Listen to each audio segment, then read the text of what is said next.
5 people died inside a house on a quiet Saturday morning in North Carolina, and the man responsible was someone who had been on your television screen for over a decade.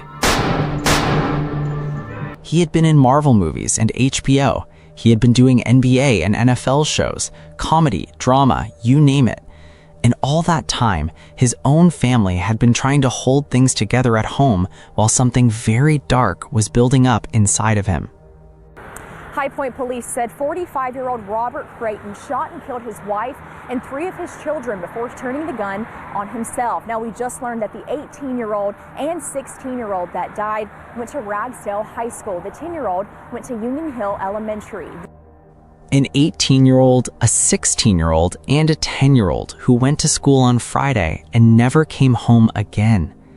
Their father was Robert Jeffrey Kraton Jr., a man who had worked alongside some of the biggest names in Hollywood and who everyone in his neighborhood knew as a funny, easygoing guy who loved his kids.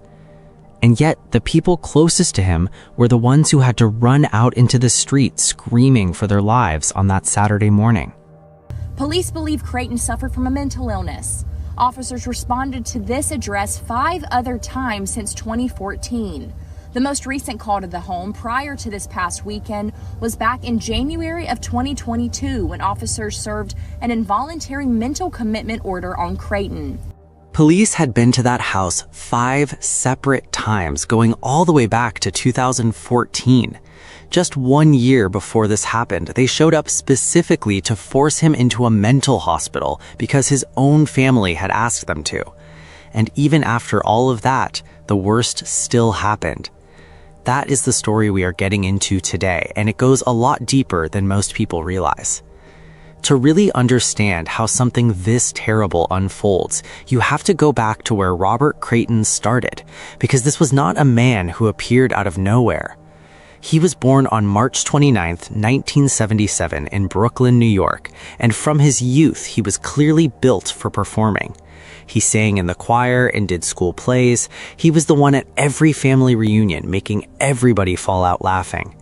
His classmates did not just think he was funny, they literally voted him most likely to become an actor. Even back then, people around him could see something special in the way he carried himself. He ended up going to a prep school upstate in New York, living in the dorms and doing well in both sports and comedy. But he walked away from that school after 2 years because of experiences with racism that he was not willing to keep putting up with. When he got back to Brooklyn, he went deep into rap. His grandmother used to have him memorize 300 vocabulary words a day during the summers, so his memory was sharp and his wordplay was real. All of that drilling paid off. In 2004, he appeared on BET's 106 and Park in a Freestyle Friday episode as a rap artist, won cash prizes, and performed as an opening act for BET Comics. This was a man who was moving across multiple lanes and winning in all of them. The acting side of his life started coming together in 2010 when he landed his first credited TV role as Tank on True TV's Southern Fried Stings. At 6'3" and physically built the way he was, the nickname Tank fit perfectly, and it followed him for the rest of his career and his life. Over the years that followed, he built up 83 acting credits across television, film, and short films, with roles across networks like HBO, NBC, Hulu, BET, and Disney. Most people never caught his name in the credits, but his face was everywhere if you watched enough TV. He played Peachy in Marvel's Ant-Man in 2015. He played NFL legend Warren Sapp in 3 episodes of NBC's Young Rock in 2021, and he had 6 episodes in HBO's The Staircase in 2022 as Ron Garrett. He also showed up in Disney's Safety, HBO's Ballers, Hulu's Wu-Tang and American Saga, and Tyler Perry's The Haves and the Have-Nots, among many others. He won 1 award and received 4 nominations throughout his career, mostly coming out of independent film festival circuits, where the people who actually work in the craft could see what he was bringing. Outside of the screen work, he was also doing youth counseling, using what he had been through in his own life to help young people figure things out. In his neighborhood in High Point, North Carolina, people knew him as RC, or Rob, the big funny guy who played basketball at the YMCA and always had his kids with him. From the outside, this was a man who had put together a real life and was making it work. But underneath all of that, something was very wrong. Robert Kraton had been diagnosed with bipolar disorder, and for years that illness had been showing up in ways that people around him could not ignore. Police had visited the family home on Mossing Meadow Drive 5 separate times between 2014 and 2023 for incidents that were sometimes domestic and sometimes medical. No arrests were ever made, but each of those visits was a signal that something inside that house was not stable.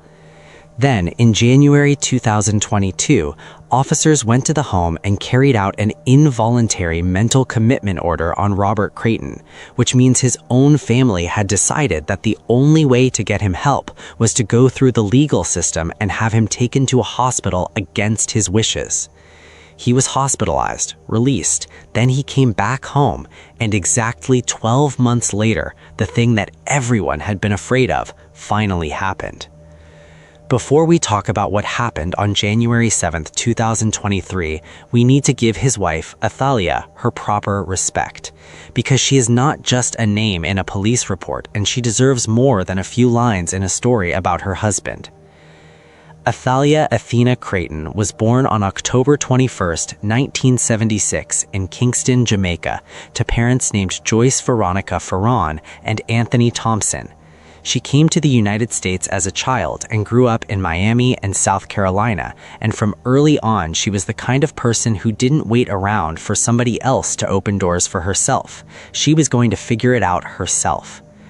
She joined the U.S. Army, made it to the rank of sergeant in the 2nd Infantry Division, and worked as a heavy equipment mechanic, which is a tough and physically demanding job in a space where women, and especially black women, had to fight for their place.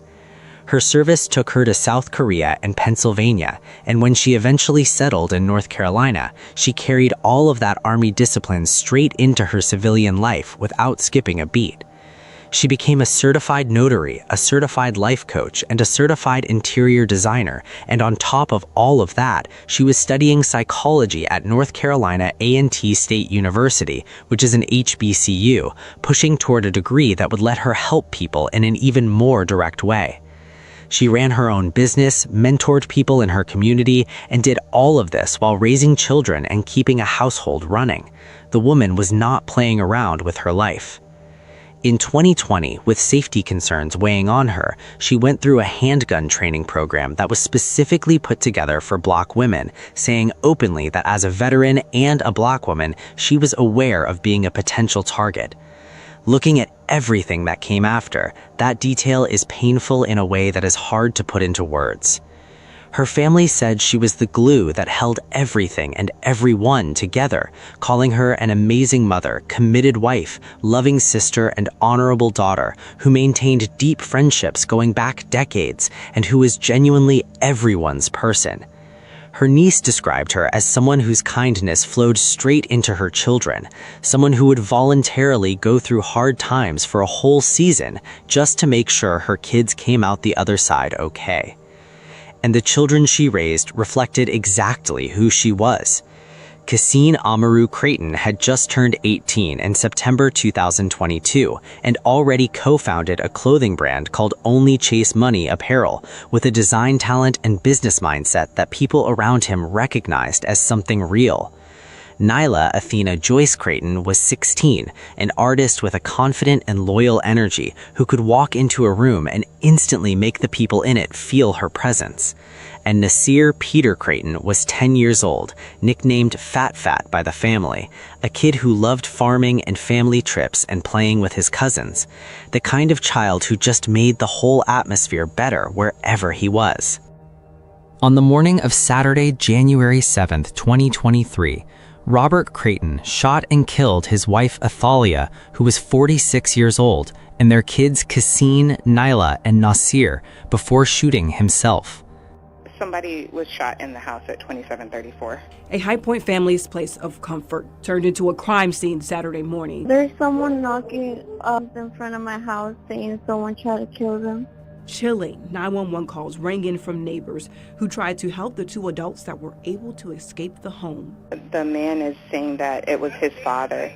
An adult child and their partner managed to get out of the house and ran to the neighbors, banging on doors and screaming for help.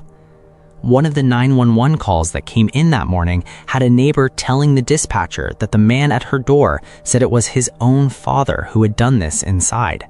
High Point Police is continuing to investigate. They have not told us any information that he was necessarily a violent person on a daily basis. The only information that we have up to this point is that he was suffering with some mental illness.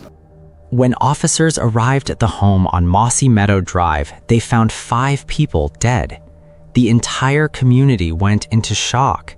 The school district sent crisis teams to both Ragsdale High School and Union Hill Elementary because students who had sat in class with Cassine and Nyla and Nasir needed support trying to process what had happened to their classmates. A local bakery started making memorial cupcakes to raise money for the community and said the phone had not stopped ringing since they opened that morning. I've expressed this to the family as we may never know why. What goes through the hearts and minds of a person that would do this sometimes dies with them, but we don't have any indication right now as to the why. Investigators were honest with the family that they might never find a clear reason for what happened. And that is one of the hardest things about a story like this, because when you cannot point to a single cause, you can't even properly close the wound. There was no discovered secret or one explosive moment that set things in motion. What the evidence pointed to was a man who had been fighting a serious mental illness for years, who had been taken to a hospital against his will just 12 months before, and whose condition had eventually gotten to a point where something catastrophic became possible. The family released a joint statement that said Athalia and her children Nasir, Nyla, and Kasim were a light to everyone they met, and that even though their lives were taken too soon, their legacy lives on from the shores of Jamaica to the campus of NCAT. A joint memorial service was held on January 28, 2023 at the Alumni Foundation Event Center in Greensboro, North Carolina. 4 lives honored together because 4 lives had been taken together. What happened on Mossy Meadow Drive did not come out of nowhere, and that is the part of this story that is hardest to sit with. There were signs going back nearly a decade, and every one of them was documented, which means people saw what was happening, and the worst still happened anyway. What this is really about is a mental health system that repeatedly lets Black men fall through the cracks, where the shame around getting help is huge, and the actual resources available are often not enough even for people who do try to get treatment. Bipolar disorder is a serious condition that needs ongoing care, consistent medication, and real support structures around the person carrying it. And when any of those things break down, the consequences can reach people who never did anything wrong. For us, as a law enforcement agency, we have to monitor our officers now. This was a heavy-duty crime scene. I have no doubt about it. While I came to the police department and then go to the crime scene, I have gotten some details on it. And so we now have to watch out for our own officers and their mental health and how they're going to push through this incident. Even the police chief was publicly talking about needing to protect the mental health of the officers who walked into that house. Think about what it takes for a police chief to say that out loud after something like this. Because there was no trial and no arrest, given that Robert Kraton died at the scene, the investigation was essentially closed, with the family and the community left to carry their grief without any formal legal process to give it a shape. Now, painful as this story is, Robert Kraton was not the first person connected to the entertainment world to destroy his own family.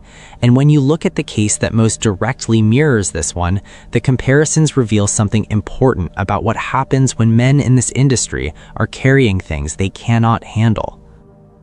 Michael Jace is probably best known for playing Officer Julian Lowe across 88 episodes of FX's The Shield from 2002 to 2008. He had more mainstream fame than Crayton did, with his name in film credits going back to Forrest Gump. But on May 19, 2014, inside his home in Hyde Park, Los Angeles, Jace shot and killed his wife April while their 2 young sons were in the house. The way that crime happened was very different from the Crayton case. Prosecutors laid out that Jace had been dealing with serious financial problems and was afraid his wife was going to leave him, and when things escalated inside the house that night, he shot April 3 times, once in the back and twice in the legs. Prosecutors said he taunted her after shooting her, which speaks to a level of control and cold, deliberate cruelty that makes his case categorically different from what happened with Crayton. After it was done, Jace called 911 himself and told the dispatcher that he had shot his wife. He was arrested that same day. The trial was thorough and public. Evidence included phone records and text messages, and the prosecution built a case around jealousy, financial desperation, and a man who made a very deliberate choice. In May 2016, Michael Jace was convicted of second-degree murder and sentenced to 40 years to life in prison the following month.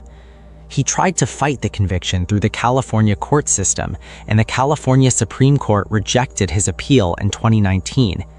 As recently as 2025, a California appellate court rejected another attempt to reduce his sentence, and he remains at Corcoran State Prison with no path out in sight. Well, Shield actor Michael Jace was sentenced today in downtown Los Angeles. A judge gave him 40 years to life in prison for killing his wife. CBS 2's Amber Lee has details. It was an emotional day for the family of April Jace as they sat in the courtroom behind her killer. Former actor Michael Jace was sentenced to 40 years to life behind bars after a jury found him guilty of second-degree murder, more than 2 years after he gunned down his wife. Before the sentence was handed down, the victim's mother read a statement. In a shaky voice, she told the court she still cries for her daughter and deeply misses her. I cry on holidays and I cry on her birthday. I cry on May 19th. My only daughter was shot and killed on May 19, 2014, but we both died that night. In May 2014, Jace shot and killed his wife in front of their 2 young sons, ages 8 and 5 at the time, inside their home in Los Angeles. The prosecutor told jurors Jace was upset that his wife wanted a divorce. My mind often wanders to the future, and I think about how my grandsons will navigate their teen years. At what point in a friendship will they bring up the fact that their father killed their mother? The judge allowed the 53-year-old to say a few words before handing down his sentence. Jace apologized to his wife's family, but also insisted that he didn't mean to kill her. No justification for my actions that night at all. I'm profoundly sorry for the pain that I caused everyone. During the middle of Jace's statement, the victim's mother and other family members abruptly walked out of the courtroom, showing no interest in what the former actor had to say. Michael Jace now has 60 days to appeal his conviction. The contrast between the 2 cases is sharp in ways that matter.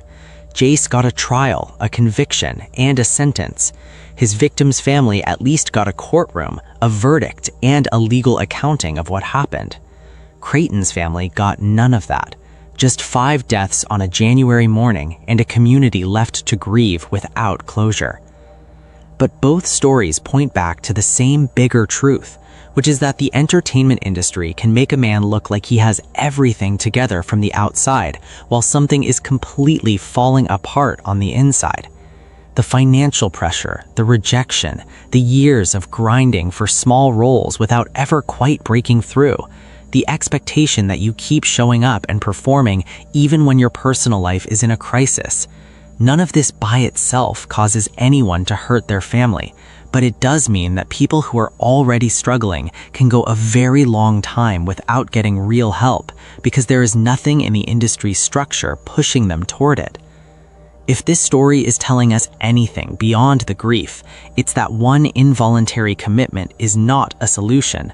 What it takes to keep someone with a serious mental illness stable is ongoing care, real access to treatment, and a system that doesn't just release people back into the same environment and hope for the best.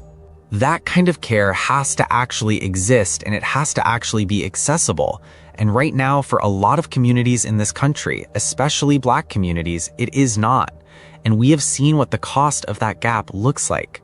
Let me know in the comment section. Click on one of the cards on your screen to see more videos like this.